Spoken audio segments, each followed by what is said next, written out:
Hello, everyone. Hello, Georgi. Very nice to see you again, as always. My name is Meurmishvili. I am co hosting with Georgi Katcharava our weekly English language podcast on Dario, uh, which we hope that will give you information in English language that may not be readily available elsewhere. So subscribe to the channel, click like button, and send us your questions. I'm based in Washington D.C. and Georgi is joining us from Tbilisi, Georgia. Good to see you, Georgi. Good to see you. Yeah, greetings from rainy Tbilisi, and greetings to our distinguished audience as well. Uh, so let's talk about Georgia today. Put a bigger emphasis on Georgia, I should say. Sure. Some very interesting developments are happening for the first time um, since the Trump administration returned to the White House, or President Trump returned to the White House. For the first time, we saw an official statement coming out of the administration about Georgia, which is very meaningful, very important, and very timely as well, given the developments in Georgia. And we'll try to give you some of those during this conversation with Georgi. So, the State Department, to a question in response to a question to a Georgian journalist based in Washington, D.C., Rusa Shelia, put out or sent her a written statement, which basically says that the United States stays committed to supporting the Georgian people or people of Georgia, Georgia's democratic development, Georgia's independence, sovereignty, and territorial integrity. This is the first statement of this kind from the new administration. Again, we've heard the similar statements from previous administrations for the past 33 years since Georgia regained its independence in 1991. So very important, I think, for the Georgian purposes, very big news day in this regard. And Georgi, if you want to say something about that, please feel free. And then I would be very happy to sort of read the statement so the viewers actually know everything that's in it. If Yeah, you, I think the statement is self-explanatory. I think that basically United States is committed to support the people of Georgia, as you said, sovereignty and territorial integrity of the country, and also mentions. I mean, in this context, also we see that the statement refers to the speech of Vice President in Munich when yes, he was actually criticizing certain states related to the democratic actions or democratic development, and puts it, and this statement actually puts these statements of the vice president in the context of Georgia, which is very much important. And I would quote here, you know, the Georgian dream is, so regarding continuing anti-democratic actions taken by the Georgian dream government. yes, yes, So this is the first, as you said, um, since the inauguration of President Trump, uh, wording about Georgian dream per se. yes.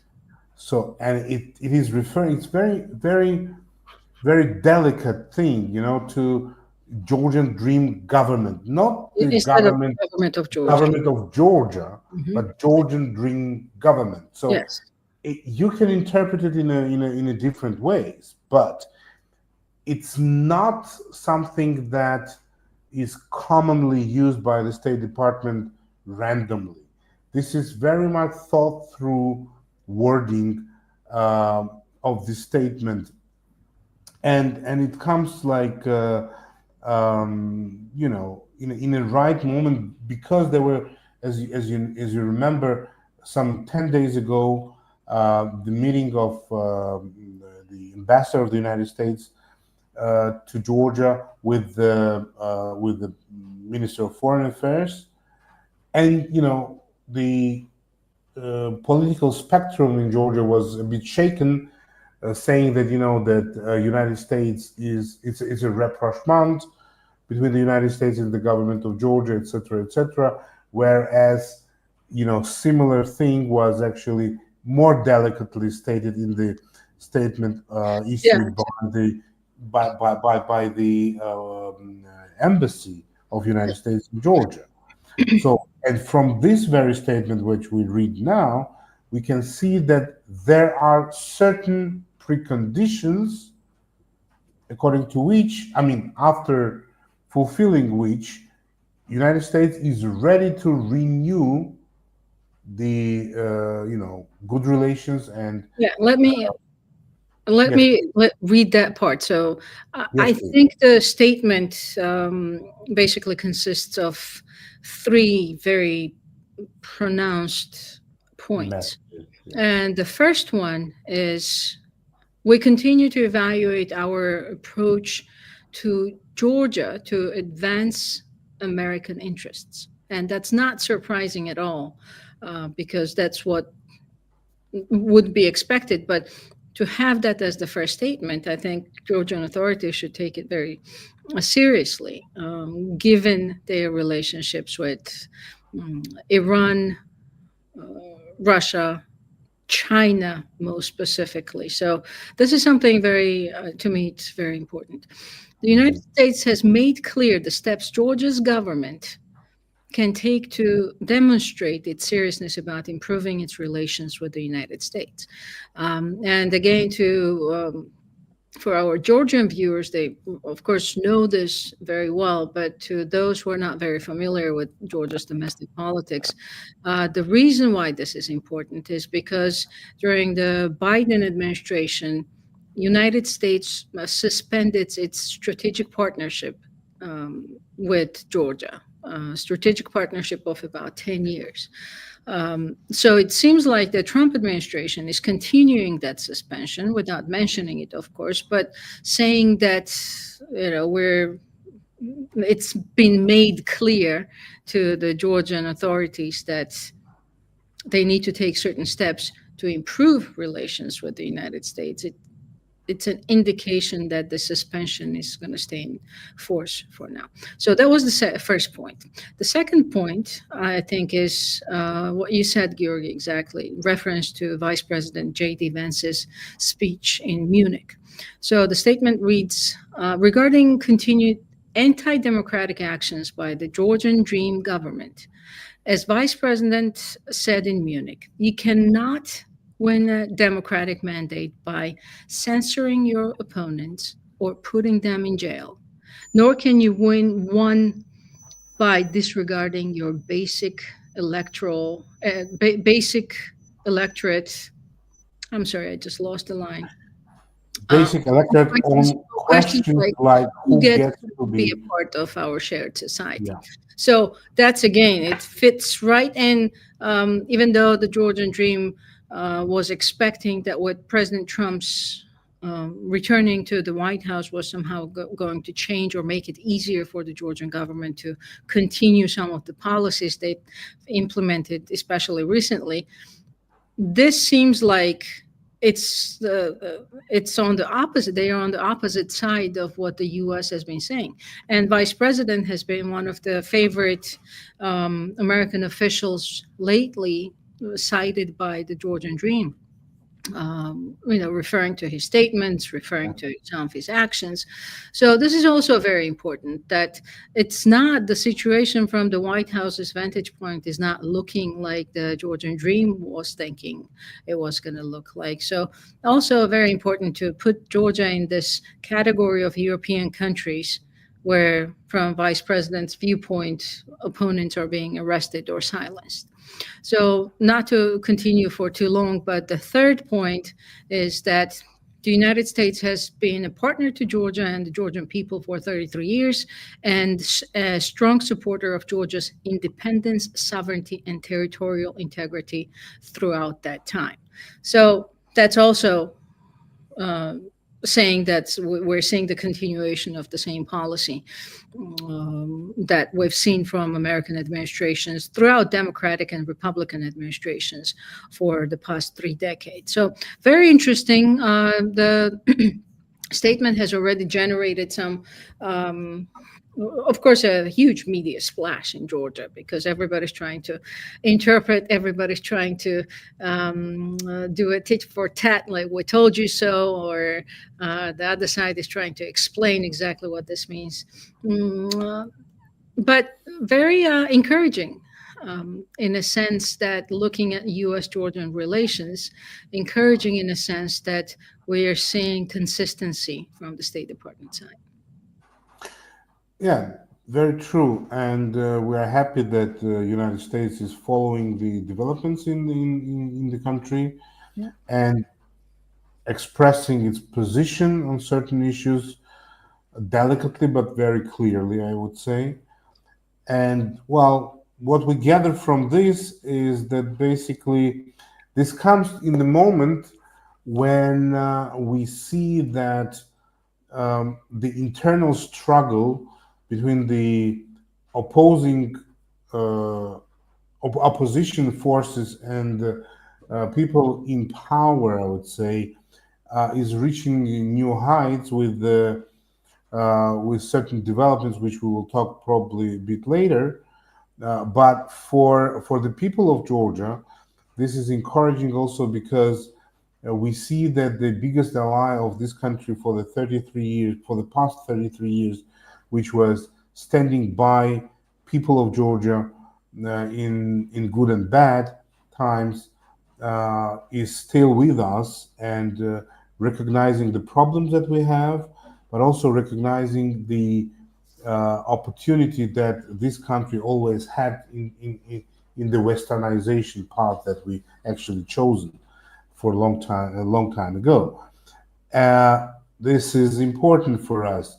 What is also important here is that together with the advancing of the Megobari Mhm. Act in the Capitol Hill, I mean hearings and the approval of the Committee of Foreign Relations in the Congress, I think coupled with this statement, we can already see the clear messaging from DC, I mean Washington DC, towards Georgia and its governing elite that look, we have an opinion, we have a stance here, we are standing with the rightly so with the people of your country, and if you are not correcting certain things within the country, we are not engaging in any sort of way, in terms of the partnership, right? And staying without partnership with the United States for Georgia is a tragedy because of many issues that are going on around our region, and especially to stay alone vis-a-vis Russian threats, as well as I don't think that the people of our country is willing to stay by Iran, China, and other powers that are not very friendly to the United States and the West in general. So I think we are entering a very decisive period of time when the people of Georgia in general have to decide what to do next and what is our fate. And I think this message shows that the United States can clearly stand by the people of Georgia Mhm. to basically protect democracy. Mhm. Yes. And I will add to that that it's not just the State Department that put out the statement today, but also the Helsinki Commission Yes. of the U.S. Congress, which expressed grave concern, and they are saying that they are troubled by reports that Georgian Dream decision to surrender control of Anaglia deep sea port to a CCP. Um, and it's a U.S. sanctioned conglomerate that Georgians are giving the control of the Anaglia port to. So And I this is think also also World Bank sanctioned it.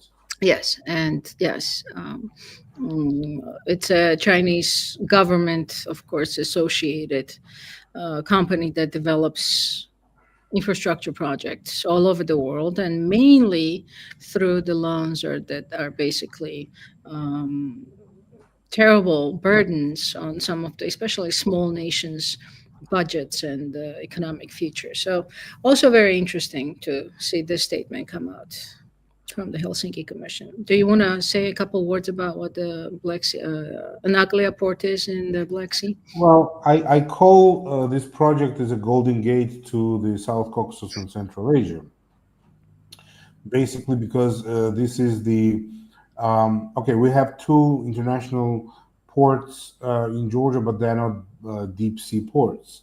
This is the location in Georgia that is suitable for this kind of infrastructure development, and this port will dramatically increase the turnover of goods and services, for that matter. And I mean, with the from and to the Central Asia and Caucasus region in general, where we have five Central Asian countries and three South Caucasian countries, but also beyond that, that connects actually Europe, and it's a connecting point between Europe and European markets with China. Mm-hmm.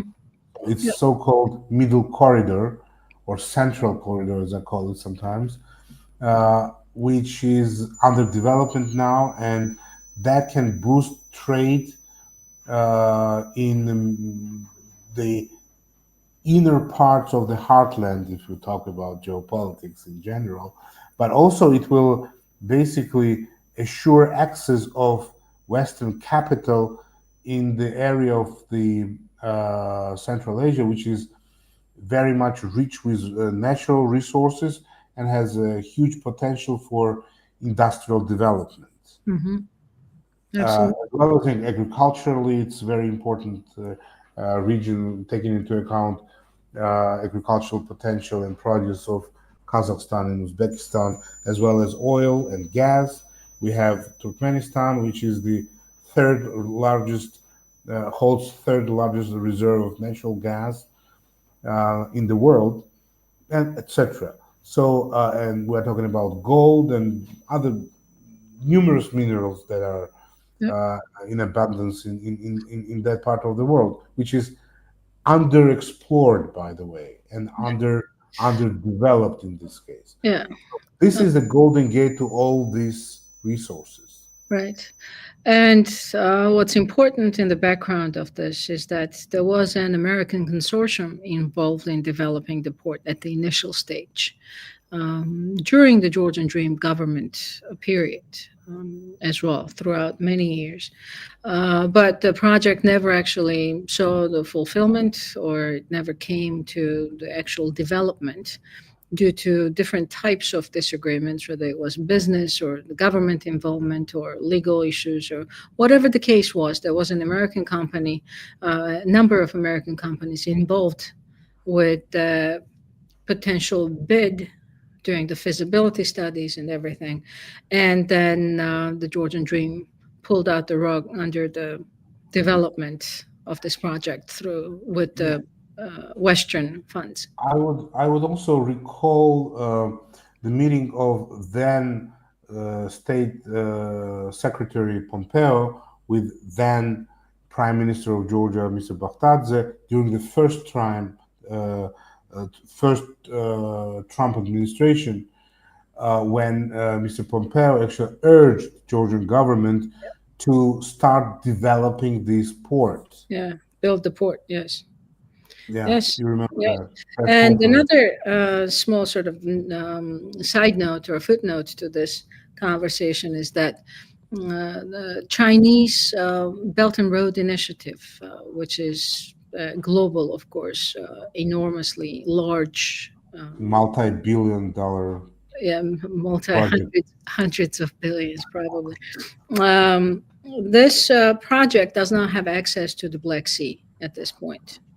And out of the 6 countries on the Black Sea, well, Ukraine is kind of busy right now to get involved in Belt and Road, but all the other countries have not initiated this idea of granting the Chinese CCP access to the Black Sea. So this is also geopolitically, it's not only disadvantageous to Georgia or America's interests in the region, but also it's granting access um, to a very important bridge or bridging, as you talked about the region, bridging region and the sea from Asia to Europe to the Chinese.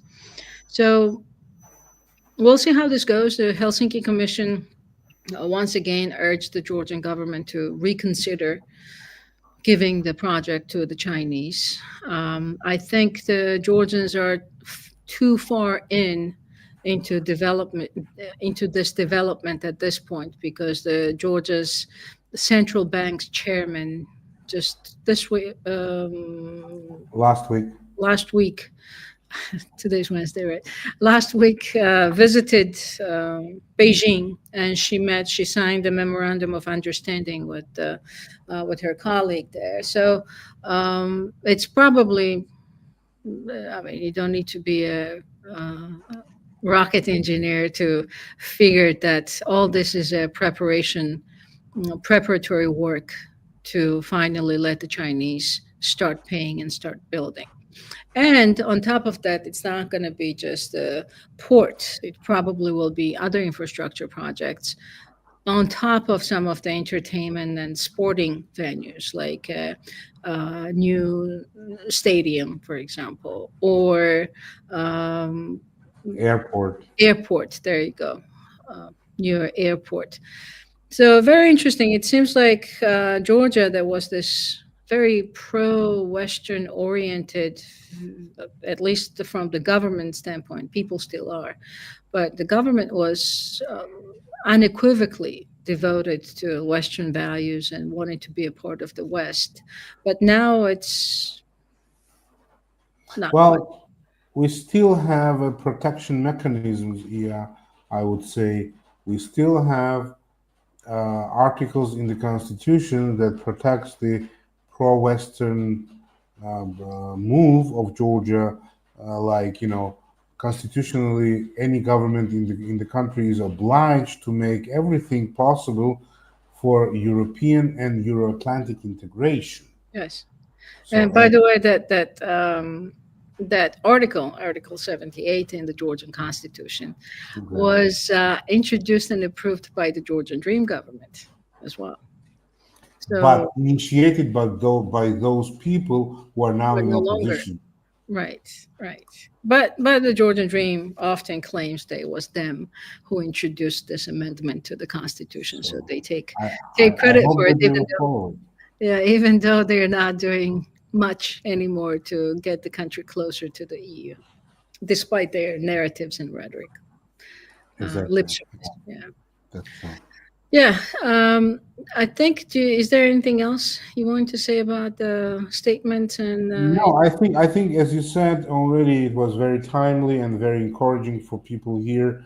And I think in days to come, people in Georgia as well as people outside of Georgia, but who are actually observing the situation in Georgia, will closely analyze it and maybe ask follow-up questions to U.S. officials, or maybe there will be some individual statements from congressmen or senators that are very much interested in the situation in Georgia.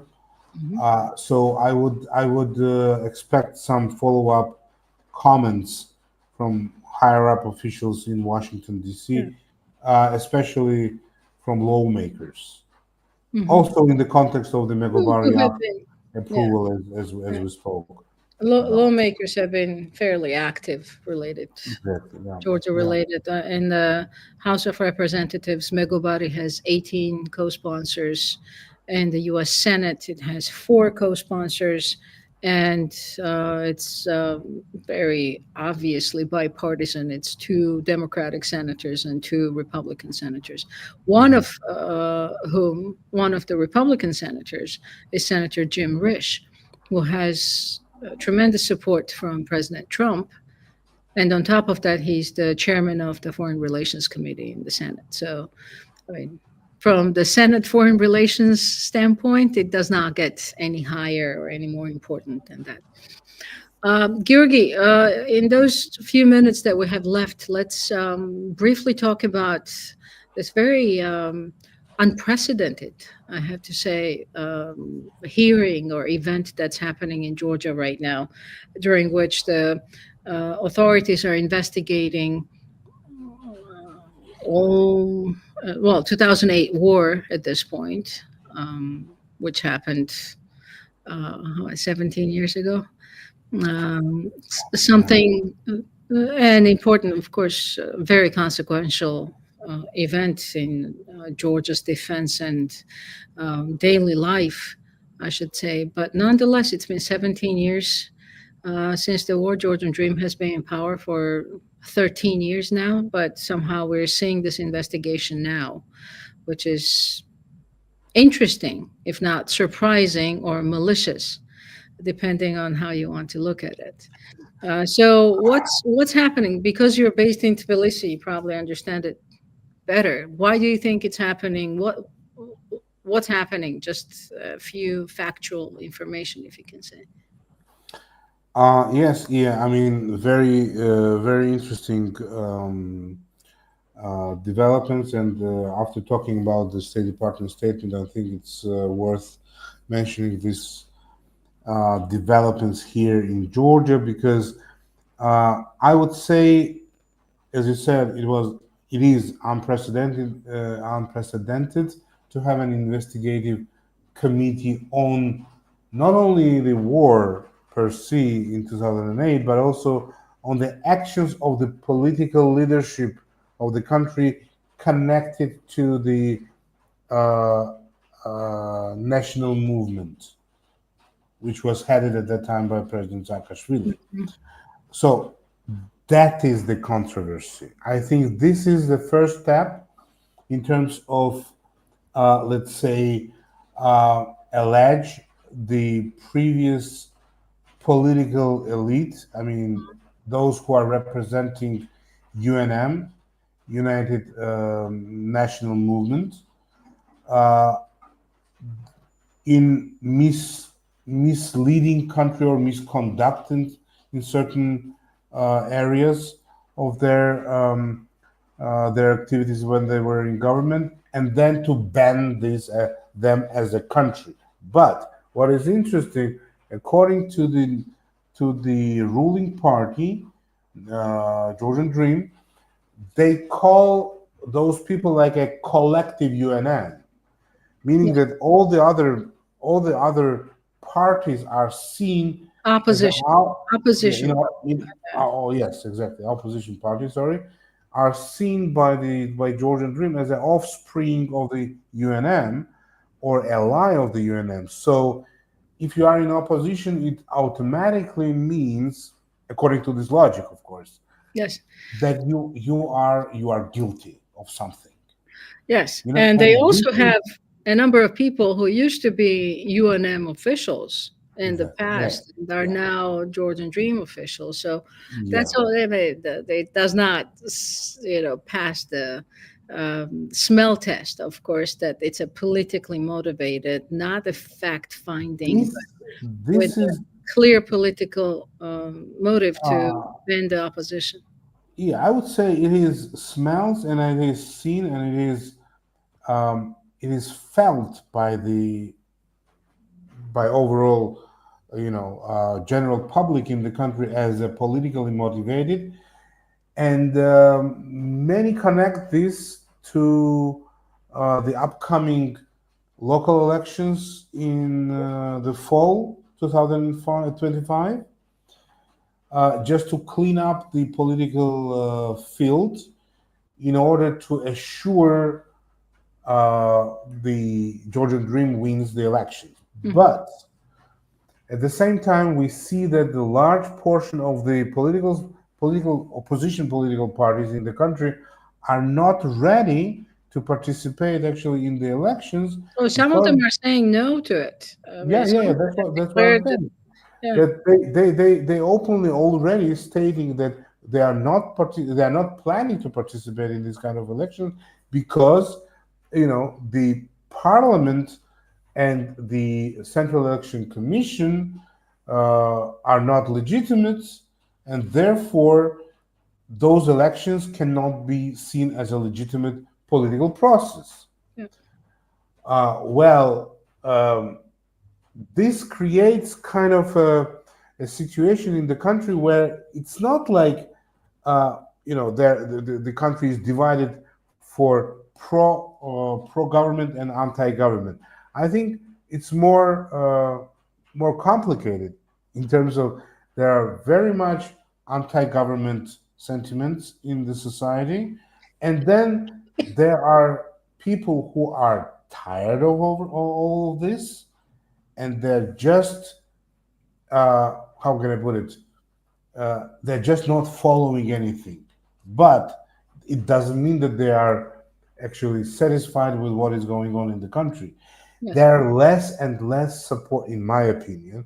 There is less and less support of the ruling party because, and increasingly we feel it that the government functions for itself, whereas everybody else functions Yeah. Two for different themselves. realities. That's It is two different realities, yeah. and also what is also interesting, the ruling party being in the parliament is adopting uh, laws that are actually laying the ground for very strong,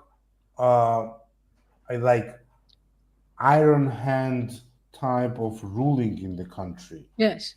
So one of those laws is, well, first of all, after the whole controversy and the crisis that the Russian law, so-called Russian law, which the government called transparency law, caused last year, even not this year, 2 years ago. 2 years ago. 2 years ago it started, then it was kind of Then it stopped paused, because of the paused. Yes, yeah. and in March last year it was renewed. Or sorry, in February last year the talks started that they have to Mhm. adopt it or whatever, and then in March last year Yeah. they adopted it, and then it caused a mass demonstration or protest Mhm. demonstration all over the country, which is still Going on. Yes. happening. Yeah, So after the initial law was withdrawn by the former prime minister, Garibashvili, then the next prime minister, Kobachidze, the reintroduced current one. it. Yeah, Even though the government gave its word, it was a promise from the prime minister that the law would not be reintroduced. But it was. Uh, and by all accounts, they have not really applied the law to media and civil society, the transparency law, except for some aspects of it. They did not really close down anything using this law. And at the time, they were saying that, well, it's a lie and disinformation, that it's a Russian law because it's a translation of American FARA, foreign agent all right. registration. That sort of, they could not win that narrative because the law, even in the English language media, is referred to as the Russian law. So they could not break that. And I think to sort of get ahead from the narrative and um, uh, propaganda or information warfare perspective, they decided to actually take FARA and translate it verbatim. And it's such a close translation to FARA that in some cases, in the Georgian language, where in Georgia you don't have the secretary of state, for example. In Georgian, you would say Minister of Foreign Affairs. So the translation was so close to the English language that they would use some of the American states. They would use a Secretary of State instead of Foreign Minister. So Now the government claims that um, this law is going to be more. So they are saying, well, you wanted the American law, you got the American law. Basically, Hmm. that's the attitude towards it, and seemingly it's more repressive. The way they are applying it than their initial transparency law was.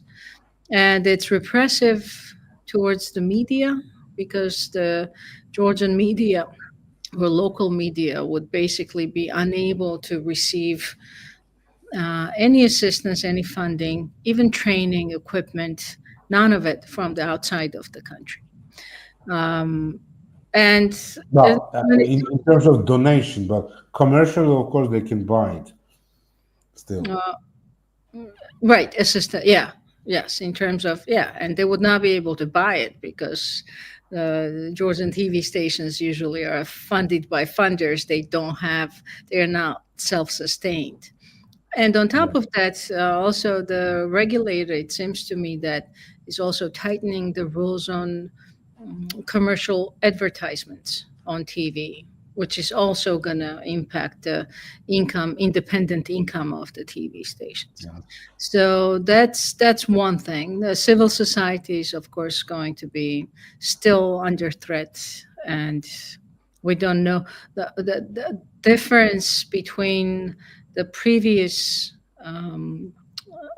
legislation and the current one is that in some cases the current one envisions civil instead of in addition to the civil violations of the civil code, it's also including criminal code violations. So people could actually go to prison because they are, I don't know, they're airing a BBC documentary, for example, about, I don't know, Russian war crimes in Ukraine, for example, or something like that. So Yeah.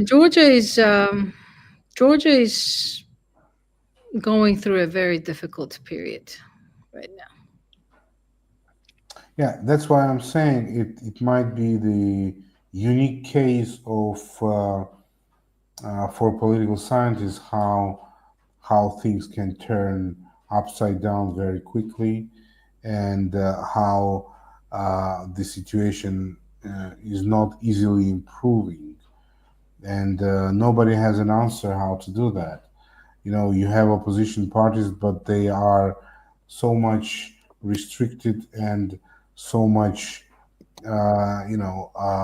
fragmented, I would say, and this fragmentation continues, and that's how the ruling elite is playing their cards in this country. So we are really in a very deep crisis. I think this crisis will be deepening with the time, and nobody has an answer what to do with that.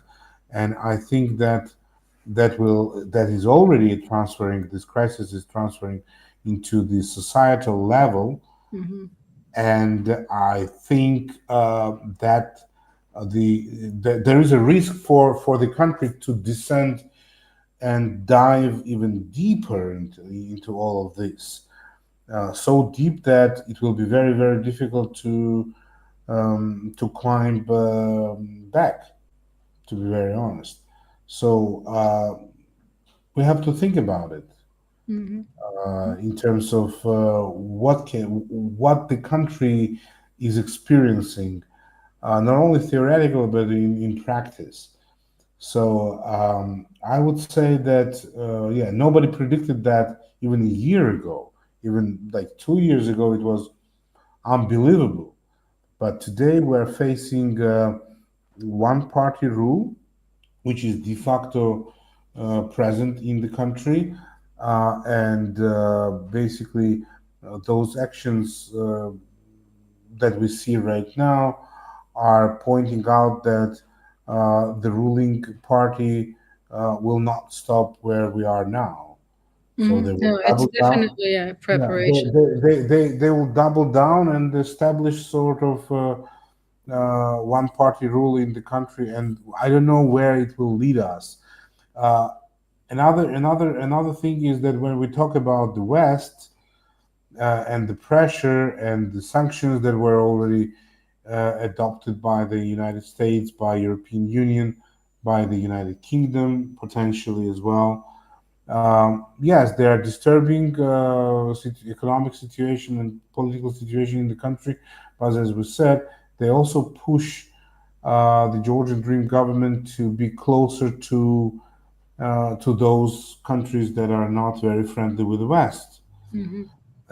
just to seek the resources and seek cooperation, because any state needs some sort of economic interaction and to keep the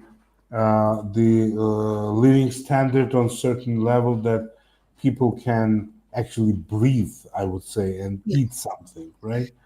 Yeah.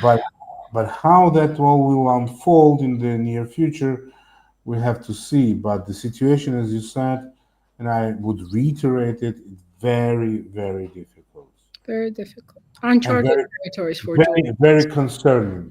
Yes. Very concerning. So lots of uncertainty.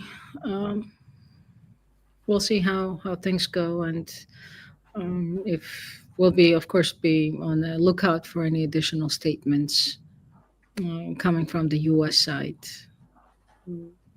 So I think on this happy note, let's say goodbye to our At least on the positive note. positive note. Yes. So it was good to see you, Georgi. Thank you, everyone, for watching us now and for seeing this video later on. We appreciate it, and we'll be back next Wednesday. Thank you very much. Thank you, yeah, and thanks to our viewers, and have a good night and good day. Yes. Take care.